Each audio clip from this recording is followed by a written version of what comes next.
குடியரசு தினத்தை ஒட்டி இக்கவிதையை வெளியிடுகிறேன். பல ஆண்டுகளுக்கு முன் எழுதப்பட்ட கவிதை. புத்தகமாக வெளியிட என்னால் இயலவில்லை.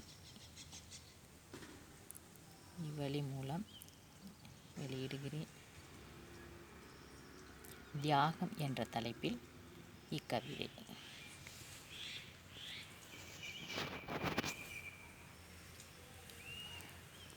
10 மாதம் கருவில் சுமந்து பெற்றெடுத்த தன் மகனை பேணி வளர்த்து பெயரும் வைத்து பக்குவம் பல காத்திருந்து பகல் இரவு கண் விழித்து ஈ எறும்பு அண்டிடாது எந்த நோயும் தொற்றிடாது உதிரம் முறித்து உணவாய் கொடுத்து அன்பாய் அவனை அணைத்தெடுத்து ஆசை முத்தம் பல கொடுத்து வகையாய் அவள் வளர்த்தெடுப்பாள்.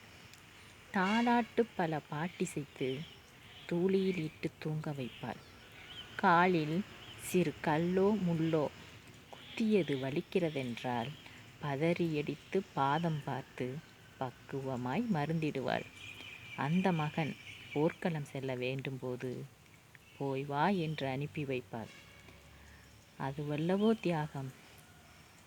அன்று வாலிப பருவமாய் வளர்ந்த அவன் தன் மனையாளின் மகிழ்ச்சி முகம் மனதில் நின்ற போதும் அப்பா என்றழைக்கும் அழுகுரலை கேட்டாலும் காலை பற்றுகின்ற பிஞ்சு விரலை பதற்றமில்லாமல் எடுத்துவிட்டு கட்டிலங்காலை அவன் களம் நோக்கி சென்றானே, அதுவல்லவோ தியாகம். அவன் கணவன் என கைபிடித்த அவள் தன் கணவன் இல்லை என்றால் பிள்ளையவள் ஏங்கிடுவான், பெருந்துயர் வந்து சேரும் என்றறிந்தும்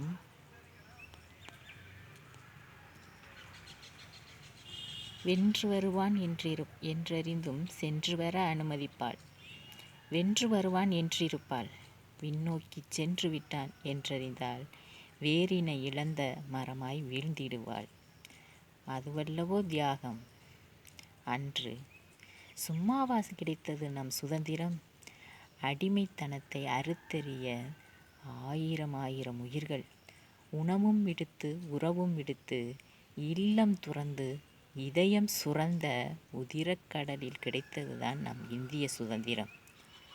அன்று போராடி பெற்றுத்தந்த அந்த சுதந்திரம் இன்று யுத்தம் கொண்டு இரத்தம் கண்டு வாங்கி வந்த சுதந்திரம் கொஞ்சம் கொஞ்சமாக தேய்வதென்ன விசித்திரம். இந்த கவிதை இன்னும் தொடரும் அடுத்த வீடியோவில்.